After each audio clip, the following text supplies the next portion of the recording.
Welcome to Upper Pylon 2. Our mission is to provide you with an in-depth review of every episode of Deep Space Nine in the order they were broadcast. Tonight's episode is The Begotten, and this is Chris in South Carolina. And this is Blair from Ontario, Canada. This is Matt in Buffalo. And this is Matt from Arizona, and you are cleared for docking. It's been a while since we've all been together, but I'm glad we're all back here for the end of Odo's journey as a solid this week with The Begotten. So let's get into the details. Synopsis. And Odo begat Goo Baby, then O'Brien begat Yoshi with his surrogate mother, Maurice of the Bajor clan. You can tell that this was written by Chris. I'll just say that much. And I mean that with love. This is the 12th episode of Season 5. It first aired on January 27th, 1997. Written by Renee Echevarria, and it was directed by Jesus Salvador Trevino. Guest stars this week include Rosalind Chow as Keiko O'Brien, Duncan Rager as Shakar Adon, Peggy Roeder as Yapora, and James Sloyan as Maura Pole. So, Chris, with that synopsis, you definitely wrote the notes this week, so whenever you're ready, take us into The Begotten. Yeah, we got a little biblical tonight, right? So we're in the teaser. We open on the station with Odo creaking into the infirmary to visit his old friend Julian. He thinks he might have spine mites. Turns out he just has a pinched nerve from being so damned rigid all the time. Relax, homie, is the diagnosis. This is how yoga becomes huge in the future, by the way. Quark comes in and says he has something interesting. Odo's not very interested. But he quickly changes his mind when he finds out that it's a tiny, sickly changeling baby. Odo takes it for a small fee, and we have Goo Baby on the station as we break to opening credits. First off, was anybody else really distressed at the concept of spine mites? It's not the first time Star Trek diseases creep me out. Terrifying. All right, just getting that out of the way. That sounded like a really awful concept. No, I haven't been on the last few shows because I am in summer vacation mode. But I must admit in this opening, and I'm not sure if you've discussed it a whole heck of a lot in the last few episodes in depth, but I'm completely, at this point, distracted by Julian Bashir knowing he's a changeling. And oh boy. I just can't take my mind off it. We mentioned it when we did Rapture because we mentioned that when they switched over to the new uniforms, that when we meet the real one again, he's still in the Generations style uniform. So we know that when they switched over to First Contact, it's been the changeling. True. So, I just find myself distracted, and as the episode goes on, the first time I saw this episode, obviously you don't have a clue. Even the second or third time, I didn't put a lot of thought into it. However, this time I just wonder, and maybe we'll get into it a little bit later, how much of a role that changeling Bashir had in the ending and what really happened. Okay. So here, I think, well, we might as well just get into it because I think we had discussed that before. Some stuff doesn't work too well. We discussed when Cisco had to go in for surgery. It was already a changeling Bashir at that point, and how easy it would have been for changeling Bashir just to kill Cisco in this surgery, and that the retcon doesn't work. I think that was a good example why this retcon doesn't work so well. This episode, I think it's even worse. We later see how the changelings are willing to give up the entire war to save Odo and try to bring him back into the fold one last time, right? This time now is a infant changeling. Changeling Bashir is seeing him theoretically sick and then eventually dying. We know how much they prioritize helping other changelings and helping their own kind. The fact that Bashir just doesn't go, screw my deep cover, this is actually the priority now, and that I need to take him back to my people and just abandon everything else. This young changeling is the absolute top priority. So it doesn't make any sense for me, this episode. The whole episode? Well, no, the Bashir element. Okay. I think that is. Just wanted I to think that clarify. kills it. Yeah. I think that element kills the cuteness of this was a Bashir changeling the whole time. Do we think though that the Bashir changeling believes Odo is a good person and has the best interests of it, and at any point the Bashir changeling can step in and cure it should he so choose Well, I by don't know if it is a changeling. In fact, I don't know if they would implicitly trust Odo, because let's not forget the last time they all saw each other, quote unquote. It was when he went back for judgment for killing one of their own. So True. he's got to be somewhat of a pariah. Right. I mean, anyway, I'm welcome to have somebody try and persuade me otherwise, but any way that I look at this, it would be Bashir just reverting to a changeling, grabbing it, and then just tearing out of there with him. Odo, what his opinion of him notwithstanding, could think he's a great person, is only going to try and help the changeling. We see when they meld together, they can cure each other somehow, right? So I gotta think that the Bashir would have thought he could have saved this thing if he just took off with him. Yeah. And the fact that he doesn't, it just doesn't make any sense for me to have Bashir at this point be a changeling. and why couldn't he have just melded or linked with it, kicked everyone out and said, hey, I need some time to work on this, linked with it, made it all better, and said, hey, he just seems to be getting better, the radiation treatment worked, and then kind of let Odo do his thing with it. I mean, we are in a really unique circumstance this week because we're criticizing this episode for something that this episode doesn't even do. We're criticizing it for what an episode 2 weeks from now does. I get it, but don't you think it's kind of a weird position to be in? Yeah, it's not the fault of this episode, but they put themselves in this position down the line. No, we have to call it out, but it's just it's so weird. We're criticizing for this episode for something that technically hasn't been written yet. And when you get to that episode in a couple weeks, you read the behind the scenes material. No one was more surprised than Alexander Siddig when he got the script and found out that he was a changeling. So yeah, I mean, they write this stuff out at least on a bulletin board have the ideas. You got to imagine before this is totally committed. I would hope so, because it's been pretty, I mean, except for the changeling aspect, it's been pretty consistent. So you have to imagine they're talking to each other. Right. So, they say no changeling has ever killed another, but this one sure as hell, as far as I'm concerned, lets one die due to, omission. Indifference. Yeah, omission, something.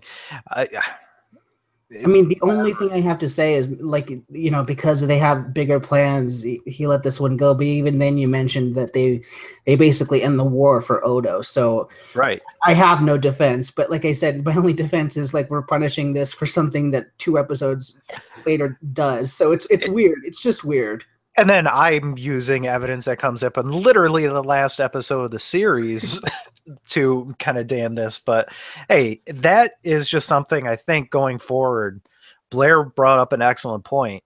I think we just kind of have to ignore that and then just go forward with what is actually given to us this week. Because that just doesn't make any sense to me. No, I know. And you have an absolutely valid point. It's just that I don't know if we ever in this position with other Star Trek shows, except for maybe the original when they're still figuring things out. But yeah, it's just a weird place to be in. Mm-hmm. Yeah, I have nothing to add to that conversation because I don't remember Bashir being a changeling, and I've ignored all of the posts leading up to this talking about Bashir as a changeling and hiding it, whatever that mess was. Sorry for the spoilers, pal. I had forgotten all about it. I didn't remember Bashir ever being a changeling. In fact, I'm really surprised that we don't know that he's super powered. Oh, that's coming this season 2. Mm-hmm. That's in about 4 weeks. Bashir gets all the things. Season 5. All right, let's keep going. Julian quickly figures out a way to heal the sick little baby. Odo speaks with Sisko about keeping and training the changeling. Sisko suggests contacting Mora. Odo is not interested in bringing in his abusive babysitter, and they part ways. Next, we jump forward to a non-green vat of goo, and Julian is pretty sure he's cured it. Odo has eyes only for his new child, but Bashir has to rush away because Kira's in labor. Odo begins speaking to his newly bought progeny. A lot of sad stuff about poking, prodding, and unraveling. Odo intends to treat this little goo baby as a real boy, not a science experiment, as flutes in the background swell to tell us how heartwarming this all really is. Meanwhile, Kira's hair is on fleek. Julian's robes are killing it. Incense is lit. The gong is going steady. And the little kabasa or maraca, or whatever you want to call it, is shaking in time. And kind of a jerk. This is all supposed to relax Kira, but Miles is sure that she won't relax because Shakar isn't there yet, even though he was called hours and hours ago. Either way, Julian has surgeries to perform, so he jets. Kira breathes, but Shakar finally arrives and disrupts everything, like the jerk that he is. Anybody want to talk about Kira's hair? Because it is super hot this week. It really was. You like Kira with bangs? I tell you what, man, I don't know, just the subtle change, and it was like, okay, this is. I mean, I've always thought she was a beautiful woman. Don't get me wrong. People have heard me fawn over her in the past. She looks great for a woman who's supposedly in labor. Right. Yeah. Where's the sweat pouring off her brow? And he's Bajoran, so we'll forgive it, all three of you are dads at this point. Do you remember your wives looking anything as good as her when they were in labor? Not all. No. My wife was never more beautiful than when she was giving birth to my son. I'll admit, while that is true, my wife did not look nearly that comfortable. How about that? Yeah, talk about like is this not the most like hippy dippy birthday ceremony that there ever is? I'll admit, there's incense, there's everything but like the sitar and the Buddhist chant. I have delivered several babies in my life, and I must admit I wasn't looking at the patient's face because I was a little more concerned about other issues. And but I will admit there was one I was delivering, and she had her children filming the whole thing. I was asking where the popcorn was because this was a show. They had everybody there, and they wanted to film everything, and it made me a little uncomfortable, I must admit.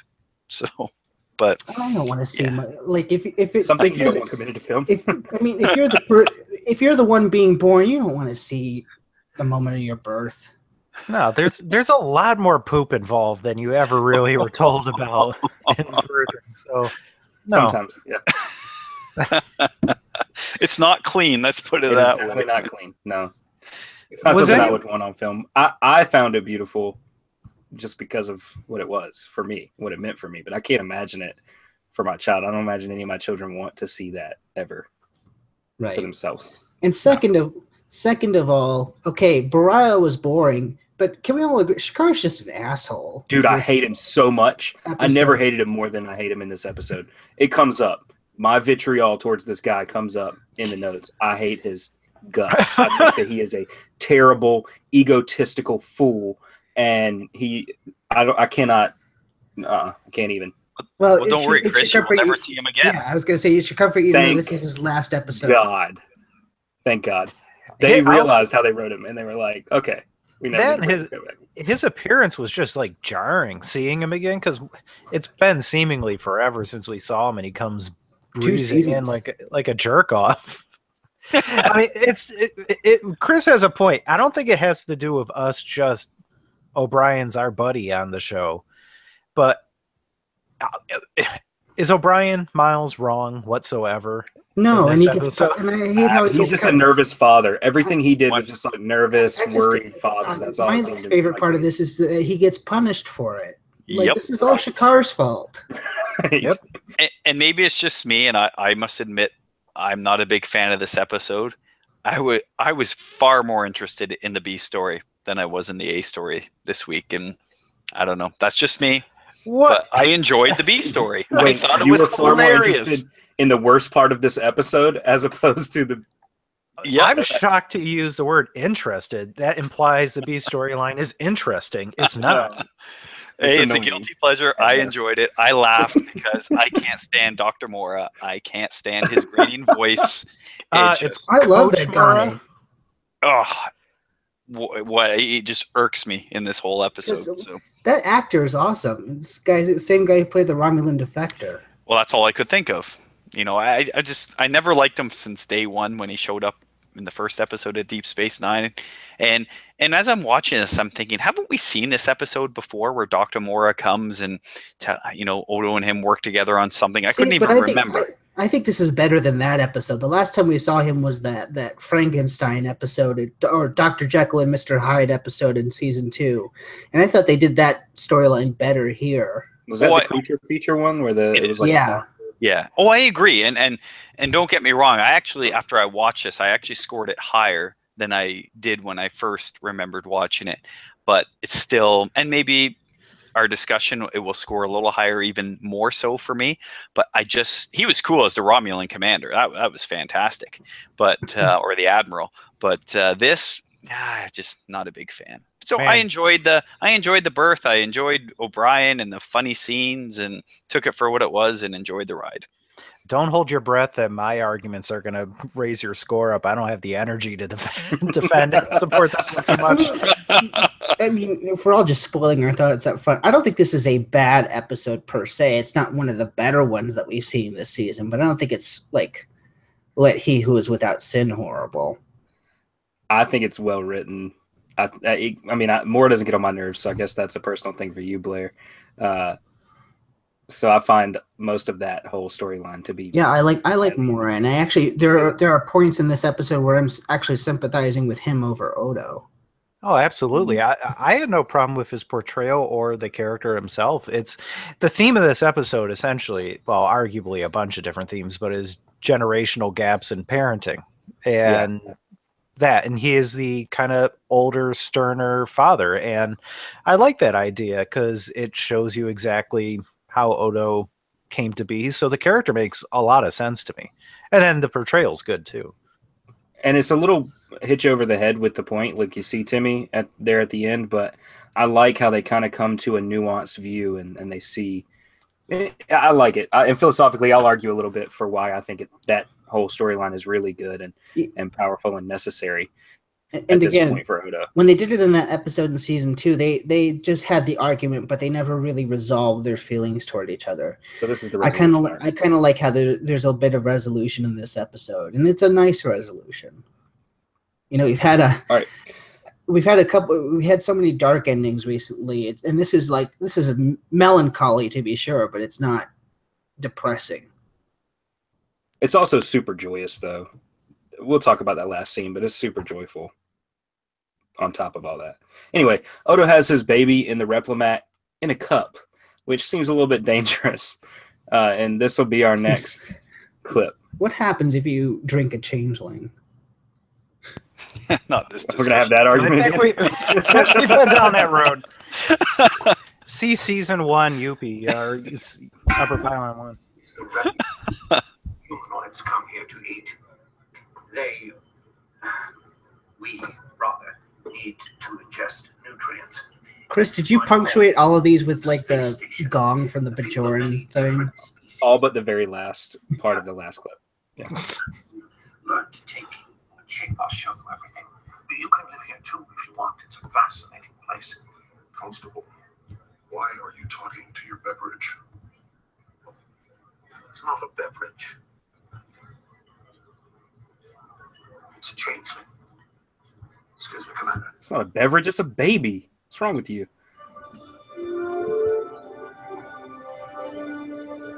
Surprised Worf didn't try to pull out a phaser.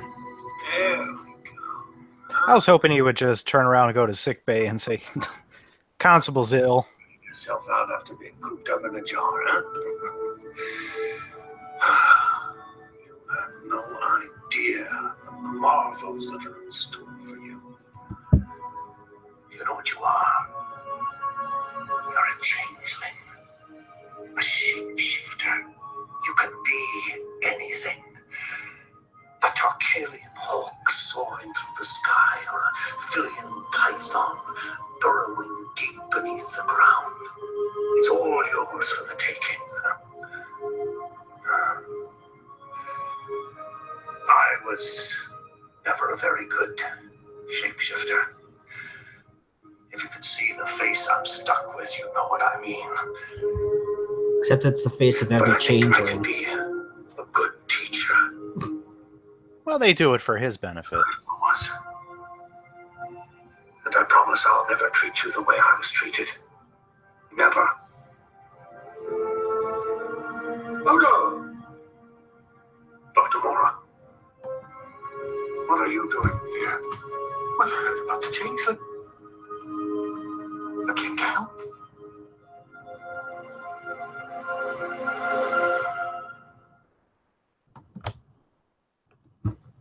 So, dads on the podcast, have you ever had, like, say, one of those late at night feedings or something like that with the baby, rest of the house is asleep, and had a pretty similar kind of talk to your little infant like that? Yeah, multiple Because times. because I definitely have. So that's one of those things where I certainly appreciated that dialogue, or that, monologue, more than I probably would have, 6-7 months ago. Yeah, I think that that it's interesting. I also like how they start seeding what this episode is going to be about right here, where Odo's like, "I'm not going to be like my parents. I'm not going to treat you like my parents treated me. I'm gonna treat you right. I'm going to teach you to enjoy the adventure and the wonder of the world. I'm not going to poke and prod you and force you to do things you don't want to do. I'm going to protect you and take care of you and show you beautiful, wonderful things," which is the idealistic way that we look at our children in the world at first. And I think that Smonsky, you may still be in the idealistic phase, or you may already know, but after a while you start recognizing that sometimes they need a little bit of struggle in their life to help them out. You can't protect them from everything, so no matter how hard you try, as my wife has learned. Yeah, and sometimes I find myself doing exactly what my parents do as my kids are getting a little older, and I just kind of I stop in my tracks and think, wow, I'm glad my parents aren't here to see this one. But yeah, good points. I think you just end up like your parents when you get older, because I mean, I don't have kids yet, but I'll say or I'll do something and I'm like, I sound like my dad right now. Yeah. Genetics is hard to get out of. And the thing in this episode is, it's Odo would have naturally gotten to do all those same things. The fact that Coach Mora shows up, it just accelerates what he probably would have naturally ended up doing himself.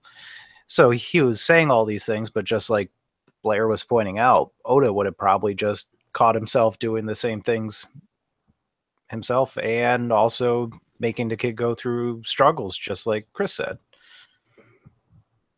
Yeah, but even still, I mean, I think this is a nice way, if you want to bring Mora back, to kind of resolve that storyline, because we're dealing with with the child having a child, and then dealing with the past, and I think this is a good way to at least have some closure to that, where that other episode I don't think had that. Oh yeah, you absolutely need him for an hour contained story to have all these themes. You need the literal father to come back in, or the figurative father, however you want to put it, to come back in and, go through these things. And you need that interpersonal drama. You need the two guys shouting at each other. Right.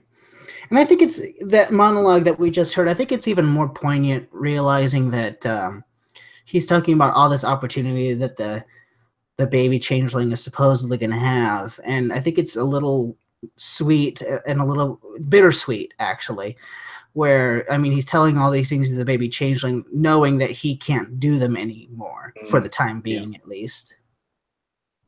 Yep. Well, that's like half the parents, How many times can you picture like a human parent in 21st century right now saying that to a kid, and they're just expressing all their regrets in their life too? I mean, you can easily apply that to just regular parents too. It doesn't have to be fantastical changeling people who can't turn into an eagle anymore. Well, it's good stuff. Let's keep going with the story so we can get in kind of deeper into what goes on with Odo and Mora. So Mora's there. He is ready to poke and prod and test and do all the things that he's supposed to do, which gives Odo great consternation. They discuss the changeling and how to best raise it. Mora, highly clinical. Odo, much more caring. Back to Kira. She won't be having this baby today. She just couldn't relax. She wants to do the traditional Bajoran way, but that could take weeks. Shakar offers to stay in his own way. Well, I guess I can. I got a big, busy schedule, but I can change some things around. Jackass. Anyway. Yeah, that was awful. That was another quietly bad moment. I get the like this whole time, like, okay, as boring as Boral was, I felt like him and Kira actually had some affection for each other. I don't get affection for Kira off of Shakara. None. It is an annoyance to him that she is a nice person. Right. Dude, you shouldn't have started dating a nice person. Well, he should have. Like, if you remember my rant on the last episode, I don't think he should have started dating her at all. But right. Thank God. I didn't hate him in the last episode. I don't remember hating him this much, but this is just overboard bad. And now I'll never be able to watch that first one the same again because I just didn't remember. I lied. He's been on here twice because there was that episode in the last season where Odo wanted to express his feelings and then didn't. I don't remember him being as bad in that episode, but here he's just totally unlikable. And that, I can't imagine was their intent. I think they wanted to make it like a comedic thing. They didn't want you to hate her boyfriend in this episode, so I think that's a genuine screw up. Yeah, well, the genuine screw up is making him be so, have so much animosity toward O'Brien, a character that's we all love. She's just like, why are you being mean to the regular guy? And I think it's a screw up to have a guy. It's a screw up in casting. So that's 2 seasons ago. They can't really help that, right? Like they cast this guy who was supposed to be one thing for that episode, but in this episode, that actor doesn't work as this thing. He can't pull it off. He's not charismatic enough. We just don't like him enough. Yeah, don't give him a love thing because we've already seen that when Beverly had sex with a candle. That was him. If this was Uncle Joey, I might forgive him for getting into the tussle with. And was Kira pregnant the last time they were together at all? Or I don't believe they were. So in that time frame, you've got to think that they've been together, or at least have hung out together since she's been pregnant. And you don't think he has come to understand and accepted what Kira's doing and is going to be supportive, because he's just acting childish and as if this is the first time he's met O'Brien or had to deal with the pregnancy and the whole. Well, the worst is like he has some line. I can't remember if it's this moment or the next time she's giving birth, but he has some line where it was like, next time you want to, have a baby, don't use my girlfriend. Don't use my girlfriend or something like that. Yeah, it's the next time. As if he chose to use Kira. Jackass. That's terrible line. Oh, I hate this guy. And y'all know I don't usually dislike people on these shows. The doula reprimands Shakar for his tardiness and Miles for his lack of rhythm, which was kind of funny. The boy ain't got rhythm. Odo tries to teach the goo baby about shapes through pouring it into various containers and kind of talking it through the goodness of shape-shifting. Mora thinks this talking is too much, and they argue in what will be our next clip. That is pure speculation. Let's run a few tests and find out. Oh, you are just dying to get me into one of your contraptions, aren't you? I'm trying to help. I am not about to submit myself to another round of your experiments. Everything I did to you was for your own good. True. Some of the tests that I subjected you to proved inconclusive. The vacuum chamber springs to mind. The cytoplasmic separator, come to think of it, the protein decompiler as well. How could I know until I tried? By the prophets, Odo, I wasn't even sure you were a life form. I wasn't sure about you either. Once I realized you were sentient, or the Cardassians wanted to know everything about you, I was under enormous pressure to come up with results. And I did. My technique worked. The fact that you are standing here whining about it proves it. You enjoyed watching me suffer. You really believe that? How pathetic. If it wasn't for me, you'd still be sitting on a shelf somewhere and a beaker labeled unknown sample. If it wasn't for me, you'd be a nobody. Starfleet wouldn't hire you to judge a science fair.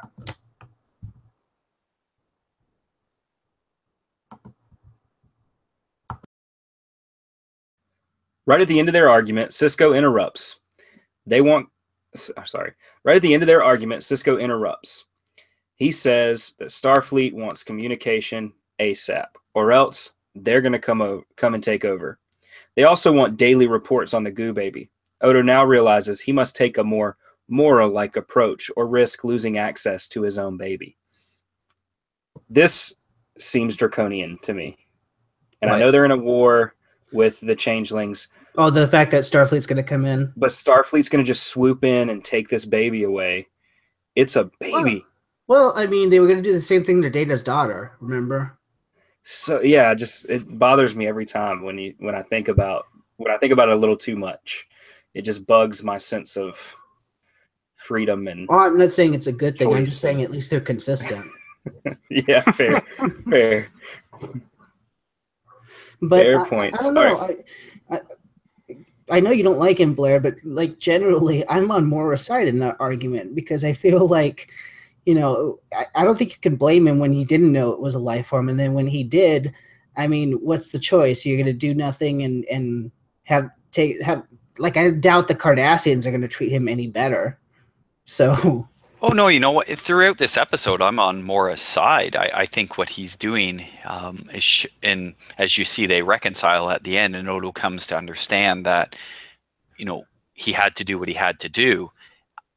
Again, I don't know.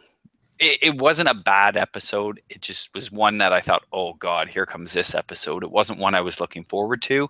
And it was a combination of everything from, good God, didn't we see this with the Jem'Hadar baby that he found? And didn't we see this the last time? I like this one better than that one, at least. I feel like there's more of an emotional connection than that one. Yeah, and like I said, when watching this time, I certainly gave it a higher score than I would have if I didn't watch it and you just said, hey, what do you think of this episode? So, you know, don't get me wrong. I definitely, it was better than I thought it was. It's just not one that I'm going to score in the high, the 4s or 5s. It's a subjective thing. I don't think I'm going to score it in the 4s or 5s either, but my point is that this is not one of the bad, I wouldn't call this bad.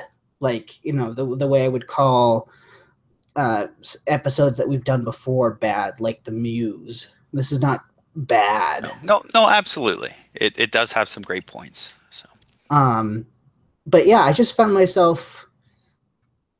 I mean, I see where Odo's coming from, but I found myself sympathizing with Mora quite a bit because, you know, I think Odo takes it a little too far when, you know, especially at the end of that clip, and then trying to insinuate that he somehow got some pleasure out of doing the things that he did. Yeah, it's very interesting, Odo arguing from very much of a immature, childish perspective, because that's the way you're putting him in, and he's arguing all these things that, well, it's only ever coming from half of the story.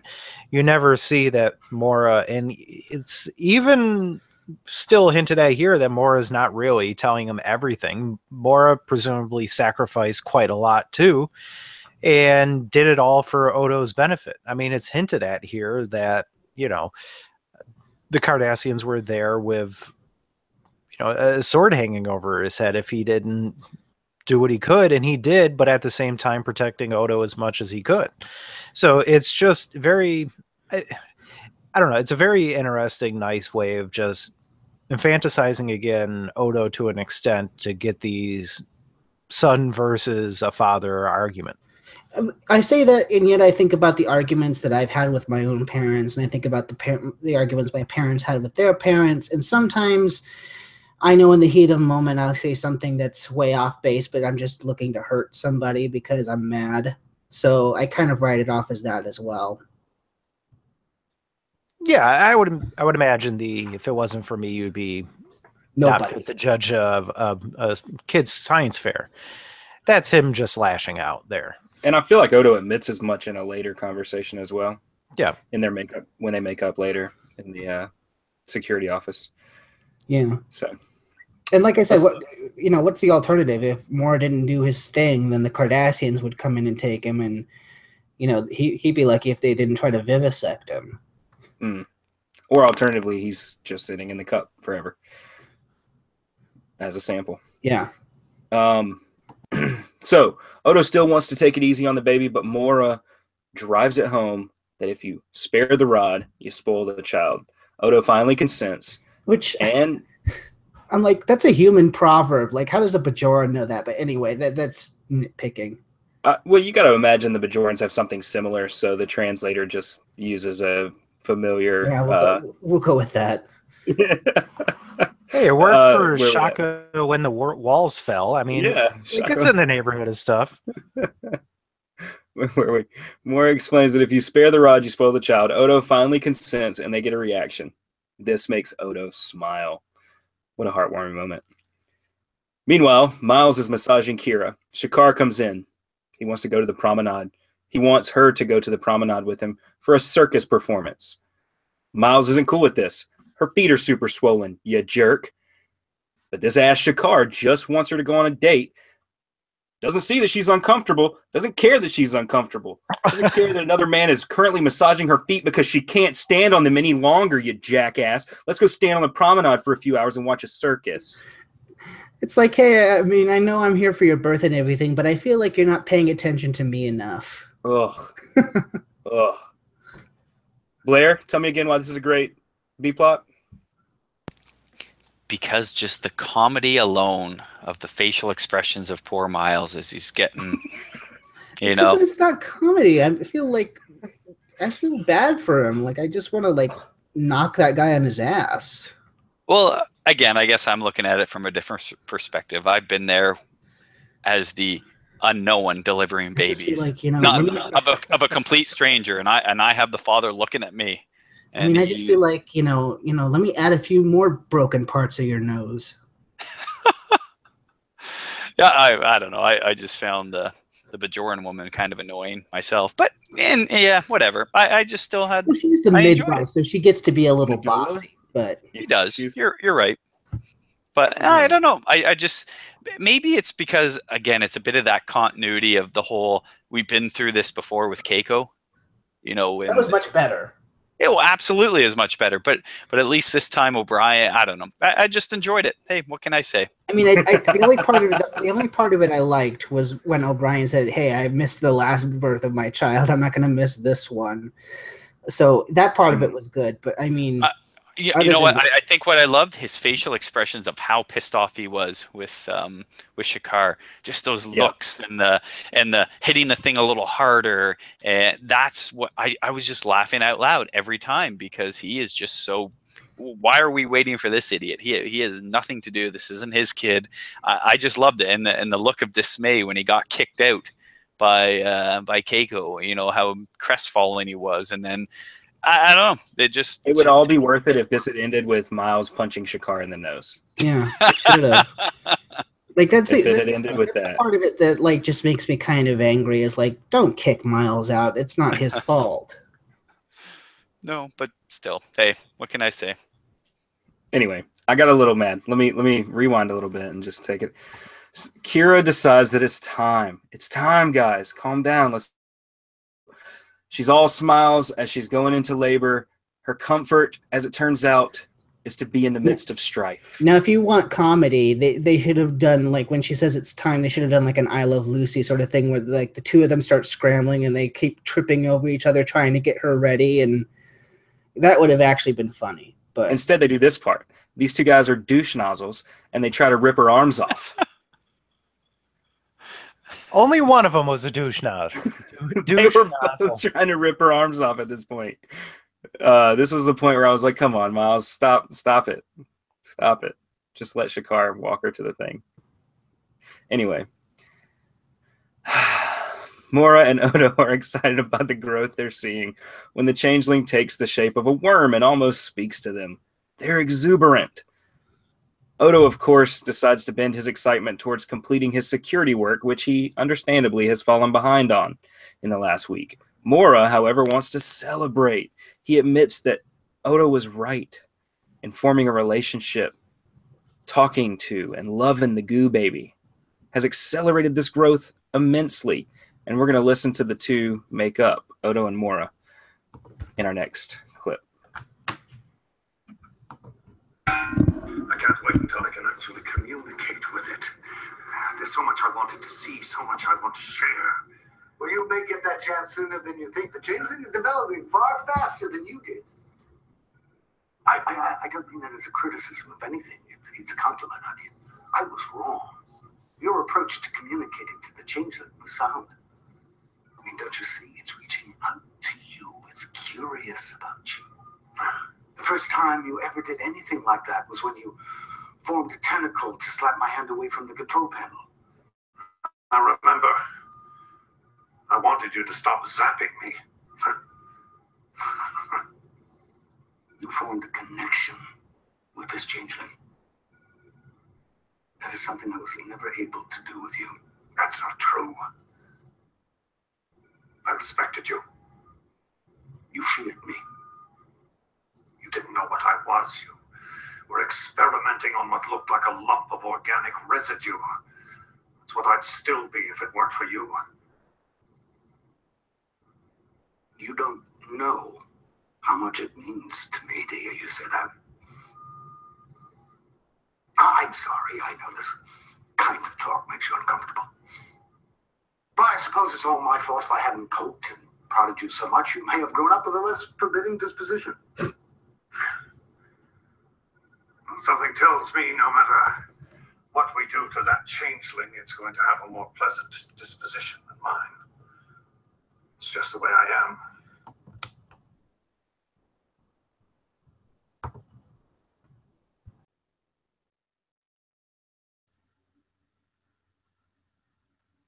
Nobody wants to talk about that scene. I mean, it's a nice scene. I really like it. The way they react to the whole forming the face thing. It's like seeing your kid walk for the first time. Mm. And I love the very end, which I didn't quite go to, but where Odo's like, I really got to get to work. And Mora's like, all right, you go ahead, man. Go ahead and get back to work. And then he goes to walk away, and Odo says, hold on. 2 champagnes. It's great. Or is that in the next? No, I think it's this scene. Okay. Yeah. I think. And just a generalized comment. I do like that. I mean, it's the natural conclusion of what this episode is, but just them starting to realize that both of them were wrong, but both of them were right, and just they're coming together. I mean, it's the little bit of the heartwarming part that you kind of want and need, I suppose. So, I mean, it's all just nice. Yeah, this is really the closure scene for all of it. I feel like it's important for Odo to have this with him. It is nice, but it's also kind of the beating heart of what this is. Odo is right to want to care for the changeling and to get to know it and build confidence, and all those things are psychologically correct. I mean, you read any book, it's why you shouldn't abuse your children, and that includes, spanking. PSA. I don't know. I got spanked when I was little sometimes, and I think I turned out okay. But there's been a lot of scientific studies. People do turn out okay, Matt, but that's not the point, right? I know. A lot of abused wives turn out okay too. That doesn't make I'm making it's just something that now that we have comment. No, I hear you. Now that we have a research base to really study these things, we can look at them and ask why we do them and if they're actually effective for what we want them to be effective for. Right. And so there have been studies on this, and I'm loving Chris in this moment right here. Just talking so much science. Yeah, that's right. Generally, it is, now accepted that spanking your child tends to form abusive memories and not good memories. I mean, just because I made that smart ass comment, I hear you and I agree with you. But and if you're a parent who does spank, I'm not in any way like saying that you're an awful person, you should die. Like it's a cultural thing that we've done. I just think you should look into it. I think you should research it yourself and there are different ways to do it. It is frustrating. Trust me. I'm dealing with it with 5 kids right now. So PSA over. But Odo was right and his dad was right, and they both had to bring their knowledge bases together and find that happy medium to really take care of the kids psychologically, but also put them in safe, structured situations that would challenge the child to do things that they needed to do. And we're going to a birth. Yeah, let's get this story done. So we've got the maracas and the gongs back out. The doula says it's time, and Shakar continues his ass hattery by stopping Miles from seeing the birth of his own damn child. I just want to cuss you out. Anyway, Kira kicks them both out, and I really, really, really, really hate Shakar at this moment in time. Meanwhile, Quark is not making enough money. He's thinking about putting water in the drinks again. But he comes down the stairs to Odo behind his bar, pouring drinks. He says he's buying Quark a drink for some strange reason. There's a celebration going on, and Odo's ready to take it to the next level. He's happy, and Quark just ain't buying it. What'd I do? I admit it. I did it. No, Quark. Even though you're taken aback by this, Odo is just happy about being a father and finding his own little changeling companion that he can raise and play ball with. As they celebrate together, Odo gets a message about his baby, and he rushes away. Yeah, this is very much like the end of The Offspring, really. Mm-hmm. And let me just point out, Odo has shown a few warning signs of addiction issues, possibly, we'll say. How so? We've seen him go uncontrolled in alcohol a couple times. Well, uncontrol is questionable. The only thing I remember is like him staring at bubbles at the beginning of the season. But he was drunk as hell. I mean, enlighten me on Odo's foray into the vices of being a solid, because this is his last episode as a solid. Just saying, he was drinking out depression in that first episode, and here he was like, one glass of champagne. He's hanging from the curtains after a jump cut. What kind of parent is that? Exactly. Single parent looking after his kid, and he's hammered. Off of replicator champagne, which we know is non-alcoholic. Except we know that the champagne that comes out of corks is alcoholic. Yeah. Right, which begs the question, how long has he been there? And no wonder Quark has to start watering down the drinks. But I thought that was a cute little scene, and because Quark, I mean, kind of starts off this episode because he wouldn't have the baby if it wasn't for him. But I like the fact that they come back to it and have this nice little interaction. It's like, whatever you want, I didn't do it. And then he changed it to, all right, I did it. Just stop being weird. And as if there's any doubt on whether Odo and Quark are friends, he wants to go celebrate with his buddy. He's not sneaking in there. He wants Quark to come in and catch him, air quotes. He wants to hang out with his buddy and have a drink and talk about his kid. They love each other. Told you guys. I mean, they have so much affection for each other in the most adversarial way possible. Wow, yes. They've ascended to their new best friendery recently. Best frenemies. Best frenemies recently. All right, so Mora is there. Mora is in the med bay. Turns out the baby is dying. Odo is asked to wait outside as Julian and Mora work on stabilizing the baby. Meanwhile, Kira agrees to let the guys back in, and they continue being complete hosers. They make it inside just as the baby is born. But Odo's baby is dying. He holds it in his hands, and he begs it not to die.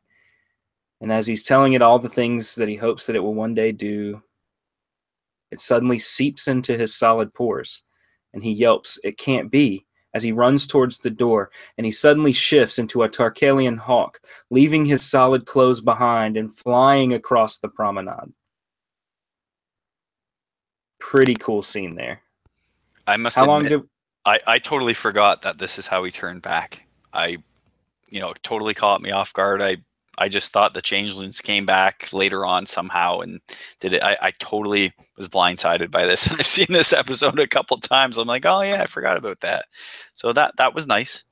Well, the changelings take credit for it later, but we all know better because, I mean, I'm thinking there's this one scene next season when the Dominion have the station where the female changeling is there, and he's talking about the last time I saw you took away her powers, and she's like, "Well, we've forgiven you." So do we think the changeling actually died, or it was a last gasp effort and just somehow is part of him now?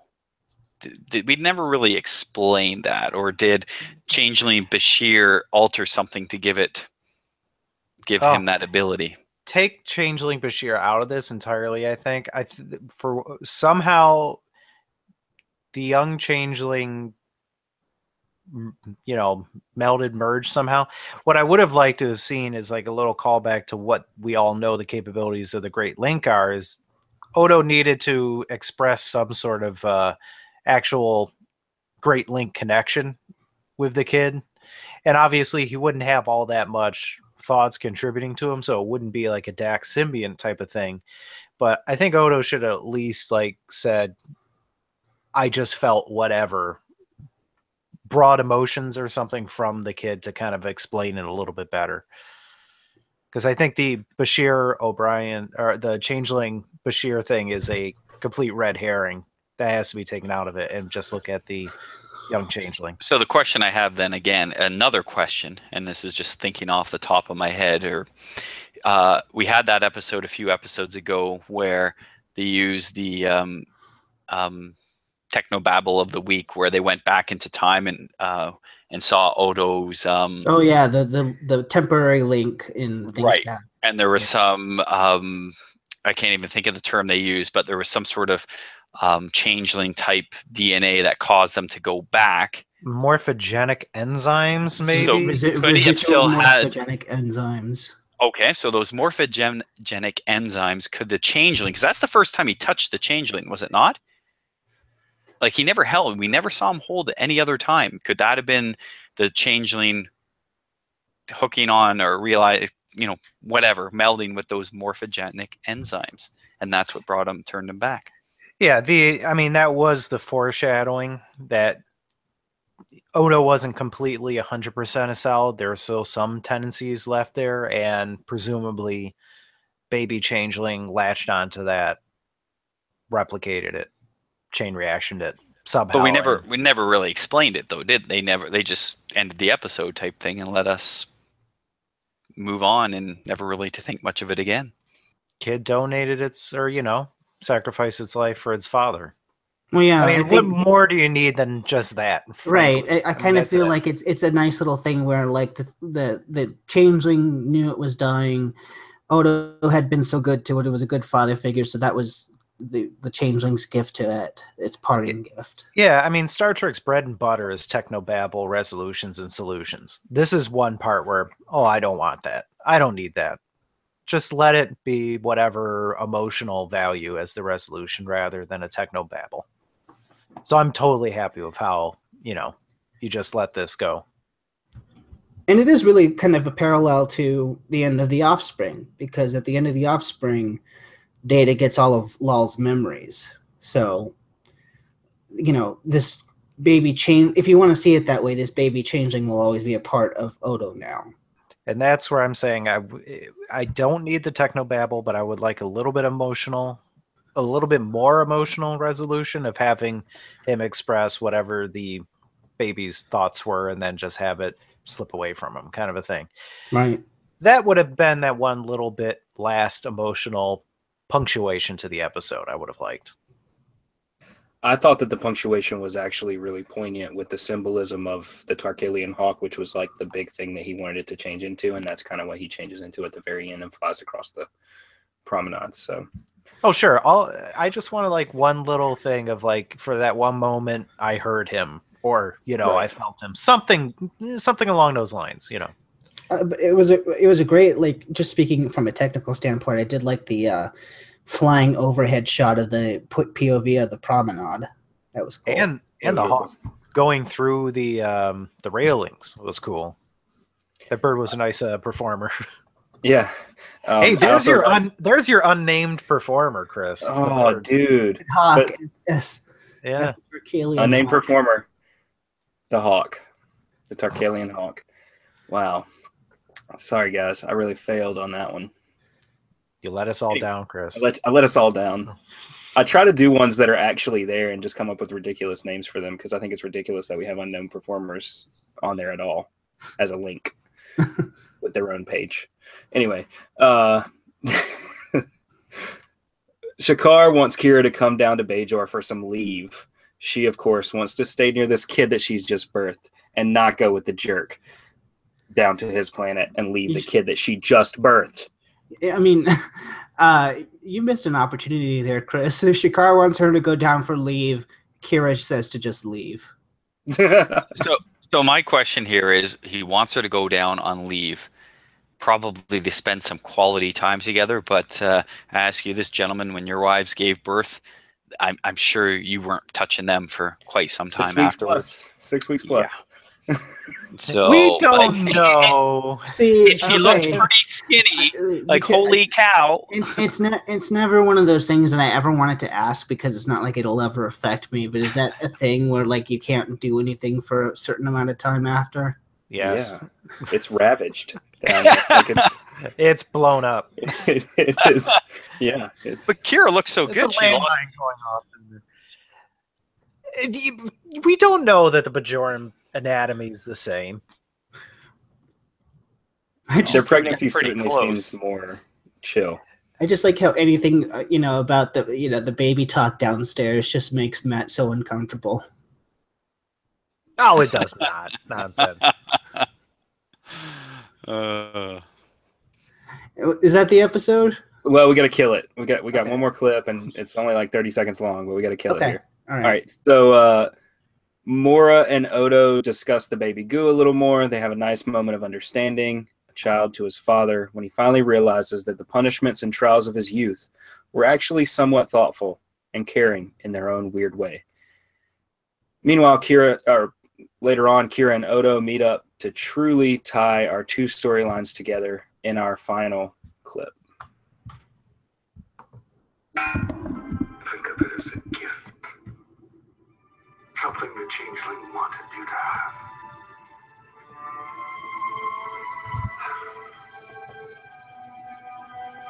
I think I finally understand how much I meant to you. And what you must have gone through when I left. You had to find your own way in the world. I should have included you in my life. You still can.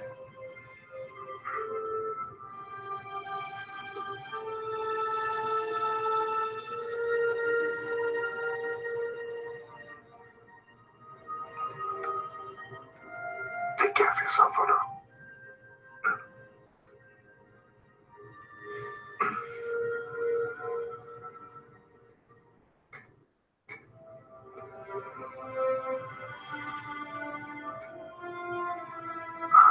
I thought the O'Briens were having a party. Shakar and I stopped by. I didn't feel much like celebrating. Oh, I got into this because the O'Briens needed my help. I never wanted a baby. But now, I just wish I could hold him in my arms. I never let him go.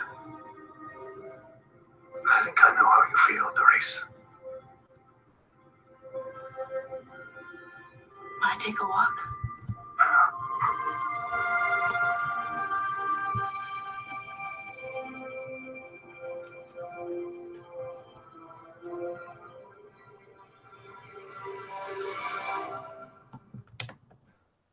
Can't help but think this is a conversation she might have wanted to have with her loved one, her lover, her boyfriend. Do we really want her? The egotistical jerk face. I was gonna say, do we really want her to spawn with him? No, I'm just saying this seems like the type of conversation you would have with that person, not your best buddy. Well, we know where they're headed, though. But anyway, In another season. break to closing credits. That's the end. And bye-bye Keiko O'Brien, by the way. Only 2 more appearances through the rest of the series for her, by the I thought way. there was only one more. Oh, no, you're right. It's 2 because Which is shocking. You know, I thought she certainly had a few more episodes, and we're only in season 5. So that's crazy to think that. I forgot she has one at the very near the end of season 6, and she's in the last episode. And to her credit, Rosalind Cho knew it was bad news when they were bringing a second kid on, because she knew they would never want to have 2 kids on the show due to child labor laws. So I mean, she was gone as well. I mean, they do have their kids still. I mean, I remember the baby making more than just this one appearance, but yeah, but they don't want to do that too much. Too much of a hassle. Was she in the final episode? I don't even remember. Yeah, she is in the final episode because Molly is there harassing O'Brien about not telling Bashir that he's going back to Earth. Right. Oh, that's good then. At least she was in the final episode. But it's odd that, like, during the whole war storyline, we never see their reaction to the whole thing. Totally makes sense, though, that he would send them away during it. Yeah. Oh, yeah. Yeah. I just wish we could have seen the parting. Sure. But that ends this week's episode on the Begotten. Kind of interested to see where everyone's going to fall, because I kind of feel like we might be all over the place this week. So we'll start with you, Blair. Your thoughts and rating out of 5 for the Begotten. So I was coming into this episode around a 2 mark. As I indicated already, Dr. Moore just grates on my nerves. I felt like I've seen this type of episode before. As much as you hated the baby delivery scene or the childbirth scene, I loved it.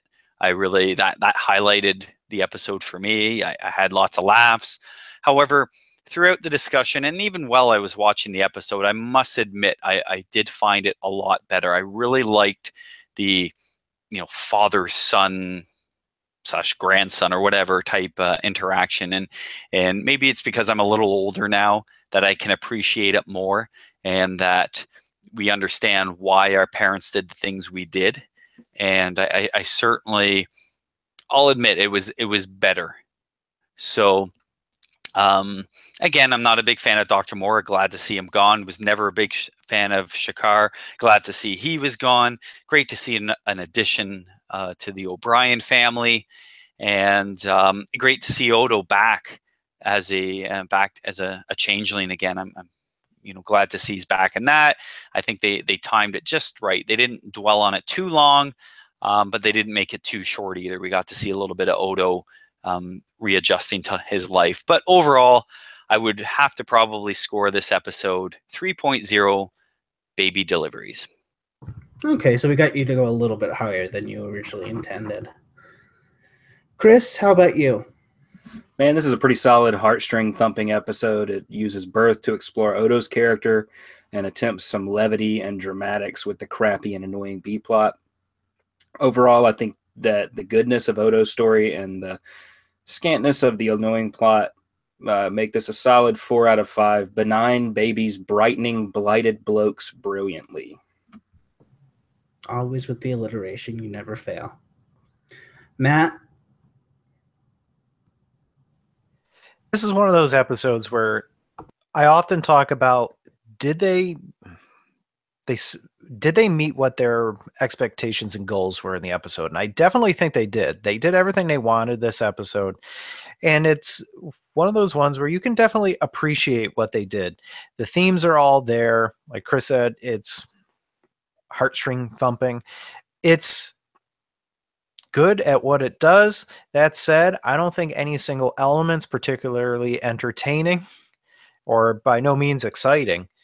So it's kind of funny in that I'm going to give it a 3. It's a good, solid episode.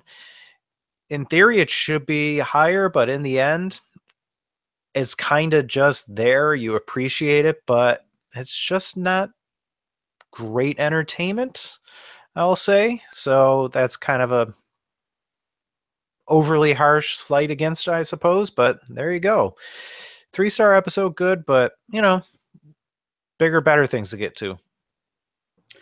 And I think I'm kind of in the same boat. I really do like this episode, but like you said, it doesn't have that certain something that was as hooking for me. I like the family resolution. I think it's a very nice story with Mora and Odo and the baby changeling, but there's nothing that like instantly grabs your attention and makes you want to come back to this one again and again. I always watch this when I go through a rewatch because I mean, two major storylines end here. Odo gets his powers back, and Kira gives birth. So I mean, it's a crucial point for those two portions of it. But for the rest, it's a nice, solid story that I appreciated, but wouldn't say it like was one of my standouts from this season.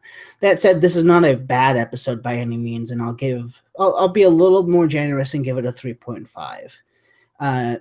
Not offensive at all, except for the Shakar thing, and even I mean the birthing thing itself. I didn't hate. It's the Shakar element that I hated. Yeah, it's not offensive either. It's just annoying and stupid. Right. So 3.5. It was above average, middle of the road episode. I mean, like when you're doing this 26 episode season, if you can avoid being one of the stinkers, that's good enough. So I give this one right down the middle. You sure you don't want to lower it a little bit, Matt? Because the trivia on this episode is this is the first episode of DS9 that Terry Farrell does not appear in. I mean, she's not dead yet. Not dead yet. And even the episode she dies in is a good episode. I just don't like the way she dies. But we're going to move on to our feedback section here.